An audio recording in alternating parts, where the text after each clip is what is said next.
प्रिय विद्यार्थियों, आज हमारे अध्ययन का विषय है रसकान के काव्य में प्रेम दर्शन।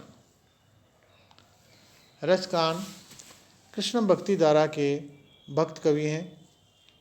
कृष्ण प्रेम की भक्ति में तल्लीन होने से पूर्व वे एक साहूकार के बालक के प्रति आकृष्ट हुए थे। उसी बीच पुष्ट मार्गीय विठल दास का आगमन हुआ।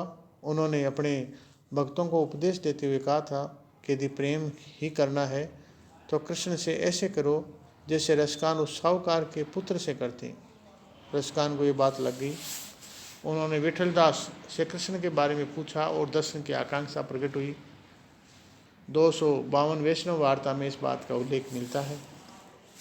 इस बात से ये निष्कर्ष निकाला जा सकता है कि रसकान भी सांसारिक वासना से कृष्ण प्रेम की ओर मुड़े। पुष्ट मार्गीय गोस्वामी जी ने रसकान के मुसलमान के भाव को हृदय से निकालकर एक प्रेमी हृदय मनुष्य जानकर उसे दीक्षा दी और कृष्ण भक्ति की ओर उन्मुख किया।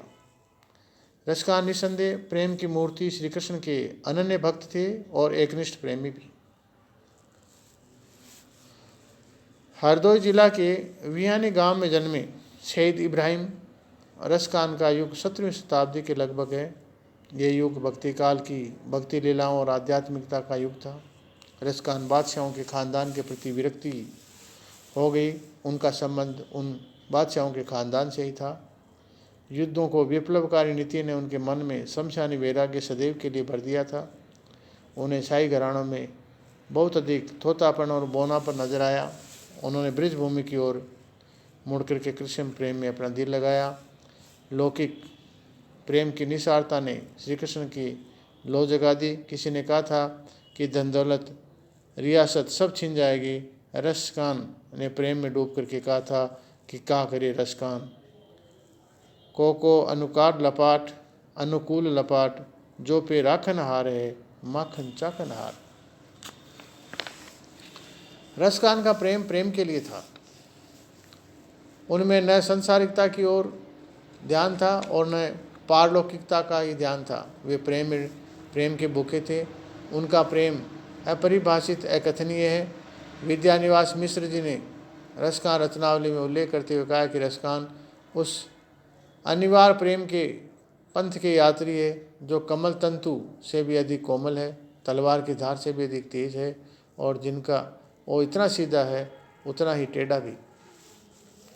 प्रेम श्रृंगारस की मूल केंद्र बिंदु जिसे रति कहा गया है। रति में लौकिक अलौकिक दोनों ही संदर्भ है। रसकान ने जिस प्रेम की व्याख्या को स्वीकार किया वह अहंकार रहित है, लेकिन रसकान ने इस उक्ति को स्वीकार नहीं किया कि जब दो मन एक हो जाते हैं तो सच्चा प्रेम कहलाता है। उन्होंने कहा कि दो शरीरों का एक हो जाने पर ही प्रेम माना जा सकता है। जैसे एक होने का अर्थ है कि अपना शरीर अपना न रह जाए, श्री कृष्ण का शरीर बन जाए और श्री कृष्ण का शरीर श्री कृष्ण का न होकर के अपना शरीर बन जाए। रसकान का प्रेम प्रतिशत अद्वैत में द्वैत की स्थिति चाहता है। वह एक होकर के भी अलग अलग होकर प्रेमानुभूति की आकांक्षा करते हैं। उनकी प्रेम यात्रा सतत है। एक क्षण के लिए भी रसकान कहीं रुकना नहीं चाहते हैं। रुके भी तो कैसे, क्योंकि उनकी प्रीति चपल कृष्ण के साथ में है। वह तो बार बार डुबाते हैं, छिप जाते हैं। श्री कृष्ण की मूर्ति पल भर के लिए भी आंखों से ओझल नहीं होती है। कृष्ण का अंग अंग थिरकता है, नाचता है, तिरछी चितवन प्रतिक्षण मोह में बांधती रहती है। कोई परिचय नहीं है, किंतु फिर भी रसकान परिचय का दम भरते हैं और कभी आश्चर्य प्रकट करते हैं कि वह किसके प्रति आसक्त है। वह जो पहले कभी इस गली से निकला ही नहीं। कालिंदी के तट कृष्ण की त्रिभंगी मुद्रा में ऐसा मोहित किया है कि रसकान अपने आप को भूल गए। अगर परिचय होता तो न जाने क्या हो जाता। विद्यानिवास मिश्र जी के शब्दों में रसकान को वृत्ताकार काव्य यात्रा का केंद्र है। राधा कृष्ण का प्यार, विराट आकाश की माटी से प्यार, सूर्य के अघन कुहासे से ढकी हुई नक्षत्रमाला अनुराधा से प्यार। रसकान की ये गोपी राधा के सौंदर्य का वर्णन इस प्रकार करती है कि जिस राधा के सौंदर्य से प्रतिभाषित होकर के होता हुआ देख करके सूर्य का रथ आकाश के मध्य में रुक जाता है, तो रसकान का राधा और कृष्ण के प्रेम में अद्वैत भाव आश्चर्य की बात नहीं है। रसकान अपने कृष्ण के प्रत्येक मुद्रा पर आकर्षित है। सूर्य के सदृश माधुरी भाव जिस प्रकार की राधा और गोपियाँ कृष्ण के अतिरिक्त किसी और को या किसी और की ओर अपना चित्त नहीं लगा पाती है। यही हाल रसकान का भी है। रसकान में माधुर्य भाव में कहीं अधिक समर्पण और अनन्यता का भाव है। रसकान के लौकिक प्रेम से अलौकिक प्रेम की कथा अद्भुत है। रसकान प्रेम के अतृप्त आकांक्षाओं के वन में सोए हुए हैं। उनका काव्य वियोग विथा की मजूरी है। वह अपने आप गोपी बनता है, वह अपने आप ही कृष्ण बनता है, वह अपने आप ही उलाना देता है, अपने आप ही उत्तर देता है। सब ऐश्वर्य झूठ है और सारा राजपाट झूठ है। रसकान का प्रेम हृदय की निर्झरणी की तरफ बहता है। प्रतिक्षण तन मन अक्षत चंदन सा कृष्ण के प्रति समर्पित है। रसकान का प्रेम अनंत है। वह श्री कृष्ण की लीलाओं का गान करते हुए अगाते नहीं है। कृष्ण की सृष्टि बहुत छोटी किंतु विस्तृत और खुली हुई है। वह दुराव छिपाव और ओट की संभावना वहाँ नहीं है। एक बींदा हुआ मन है, वह अपने आप से दिया हुआ मन है। मुक्ति बोध की सौंदर्य संबंधी अवधारणा यह है कि एकाकार हो जाने की भावना ही सौंदर्यानुभूति का पर्याय है। सौंदर्यानुभूति प्रेम की चरम अवस्था तक पहुँच चुकी है। रसकान का प्रेम भी रूप की विथिकाओं से होता प्रेम तक पहुँचता है। प्रेम के उद्दाम वेग में अद्वैत और द्वैत का संघर्ष है।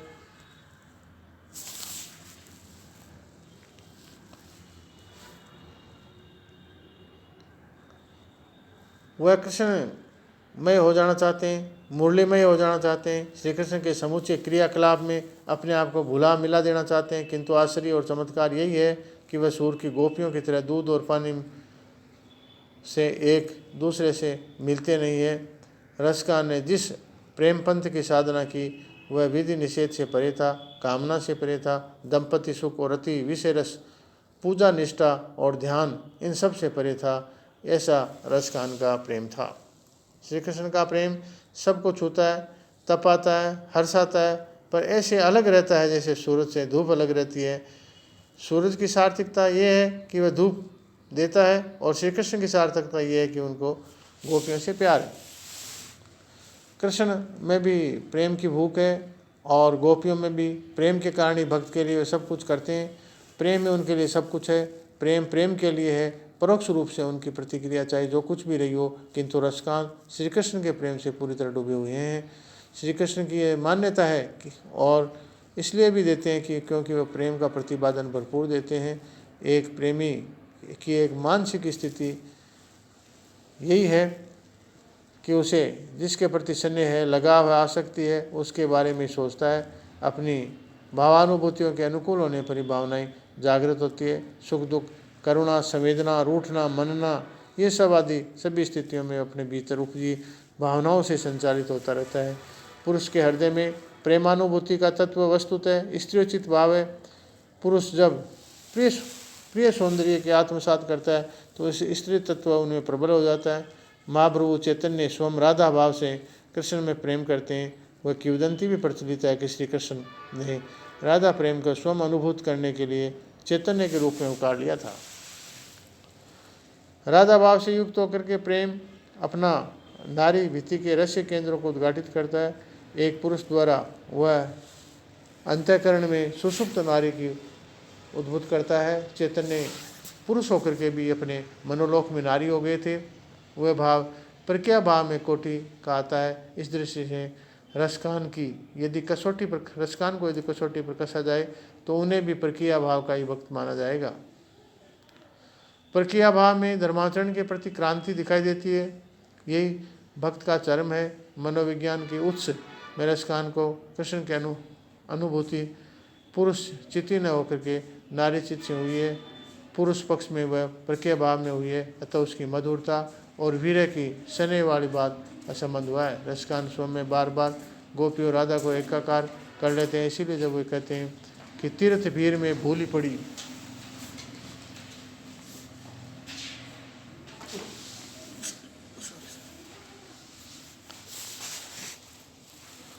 ये बात इतनी सी है कि गोपी और श्री कृष्ण की मुस्कान पर उन्हें प्रेम करने की भूल कर बैठी।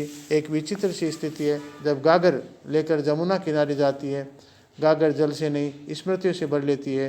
स्मृतियाँ तो गागर हो गई है, जिनका न आर है न पार, वे तो वहाँ ही रची रह जाती है। एक जादू से त्रस्त गोपी अपनी शुद्ध बुद्ध खो बैठती है। यहाँ गोपी की हृदयानुभूति कैसे इतनी गहन हो सकती है इतनी गहराई को नापने वाले तो रसकान ही है।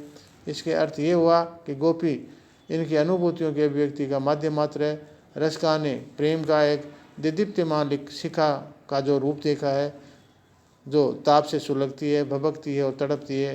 प्रिय के आगमन का सुनते ही रसकान के हृदय ज्योतित बातें न जाने कौन उकसा देता है कि वह जलने लग जाती है और भीतर से आग बाहर प्रकाश में रूप धारण करके प्रकट हो जाती है।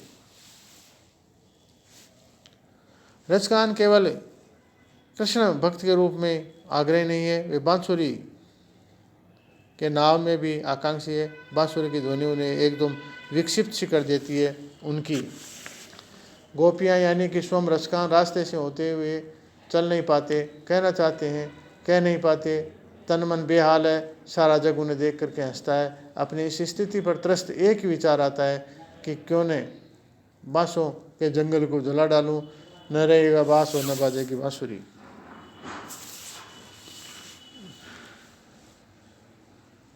एक और तो रूप और दूसरी ओर नाव, दोनों की विद्वता का जागरण रसकान में है। प्रेमी की अपनी एक विशिष्टता रहती है कि वह जितना अधिक अपने प्रिय को चाहता है उसकी अपेक्षा दूसरे को से भी अपेक्षा करता है। रसकान की आंखें तो खंजन पक्षी हो गई है, जो श्री कृष्ण की छवि के पिंजड़े में कैद हो गई है। जड़ता की स्थिति एक रसकान की गोपी आ पहुँची, वह देह न रख करके तस्वीर मात्र हो गई है। खंजन नैन फंसे पिंजरा छवि ना ही रहे, थिर कैसे हूँ माई, छूट गई कुलकानी सकी रसकान लगी मुस्कानी सुहाई। चित्र लिखी सी भई सब देन, बेन कड़े मुख दिन ही दुआई, कैसी करो जित तीते सब बोल उठे ये बावरी भाई। रसकान के भीतर दयनीयता और विनम्रता का भाव नहीं है, उनका प्रेम अधिकार का आग्रही है। रसकान इस बात की गहराई से अनुभव करते हैं कि कृष्ण की सार्थकता उनके प्रेमी होने में है। वह प्रेम में है, इसीलिए न जाने उनकी प्रेमिकाओं प्रेम में कैसी कैसी और कितनी बातों से उन्हें सुनना पड़ता है। कभी कोई कहता है कि सब भेंदते प्राण नंद के छेनो। हर किसी के प्राणों को कृष्ण के प्रेम ने बेंध दिया है।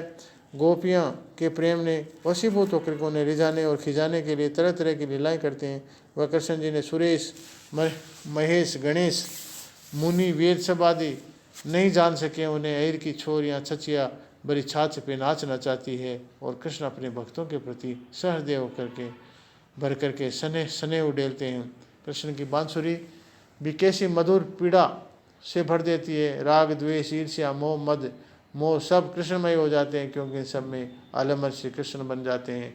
सारे भाव, संचारी भाव स्थायी श्री कृष्ण हो जाते हैं। और मोहन की हंसी, मोहन के केश पास, मोहन की अलकावली के आगे और मोहन के गले में पड़ी हुई कोरी वनमाला और उसका उन्मद गंध से उद्दीपन बन जाती है। सारे अनुभाव श्री कृष्णमय हो जाते हैं। ऐसा रसकान ने अनुभव किया। रसकान के हृदय में कृष्ण के रूप की वे भाव भंगिमाएँ, उनकी गलियों में आना जाना, बांसुरी बजाकर पागल कर देना, जमुना के तट और कदम के वट के नीचे मोरपंख, गूंजमाल, पीताम्बर, बांसुरी आदि को धारण करके मुस्कुराना, अचानक ही कुंजन से गलियों में प्रकट हो जाना आदि सब कुछ मन में रच बस गया है। कभी किसी क्षण उसको भुला नहीं पाते हैं। अपने हृदय की संपूर्ण भाषा अभिव्यक्तियों को रसकान गोपी रूप में ढल करके बाहर आने देते हैं। नारी का हृदय प्रेम और ममता का घर है, समर्पण और न्याय का लोक है, जिसे वह चाहती है, टूट कर चाहती है। मीराबाई ने भी श्री कृष्ण में सामाजिक उपेक्षा को स्वीकारा और डंडे की चोट पर चुनौती को स्वीकार किया। ईश्वर के प्रति आस्था और प्रेम में ही उनका विश्वास बोया था। रसकान की वानगी कुछ ऐसी है, लोग कहाँ करे पागल है, जो हुआ सो हुआ।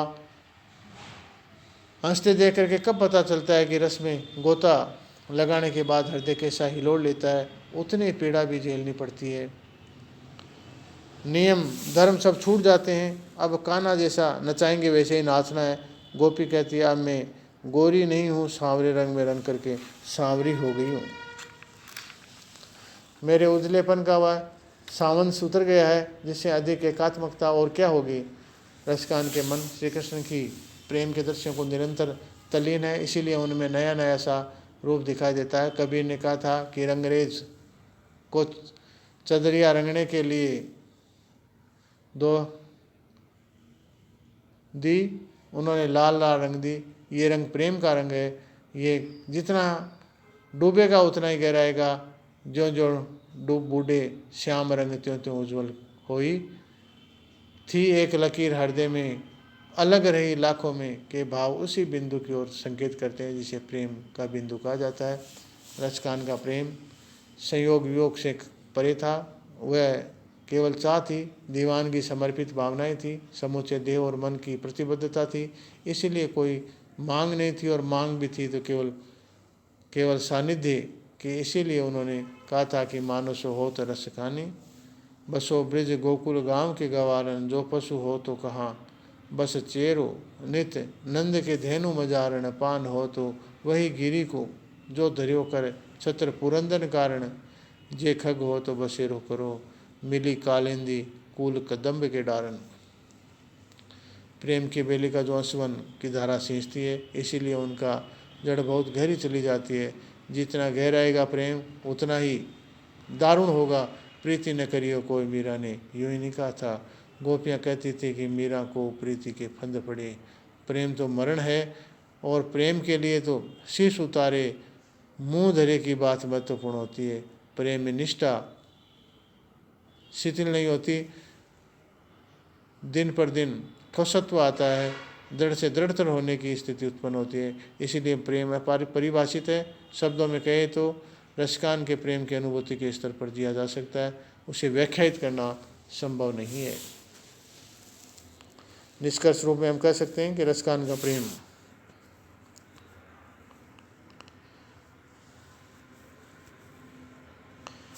रसकान का प्रेम प्रथमतः लौकिक और फिर अलौकिकता की ओर उन्मुख हुआ है। प्रेम में सानिध्य की चाह है, समर्पण हृदय और देह की प्रतिबद्धता है। रसकान दो मन से कहीं अलग हटकर दो शरीरों के एक होने की बात पर बल दिया है। कृष्णमय देहिक रूप में हो जाना उनको अधिक प्रिय है। रसकान में प्रेम और प्रेम के लिए किया है, इससे अधिक उनको और कोई साथ नहीं है। रसकान का प्रेम आगार है, रसकान की खान है, इसलिए उन्हें रसकान कहा गया है। रसकान कृष्ण भक्ति साहित्य के अनुपम और अद्भुत कवि है। उनका सबसे अलग हटकर प्रेम भाव के कारण से अपना विशिष्ट स्थान है। धन्यवाद।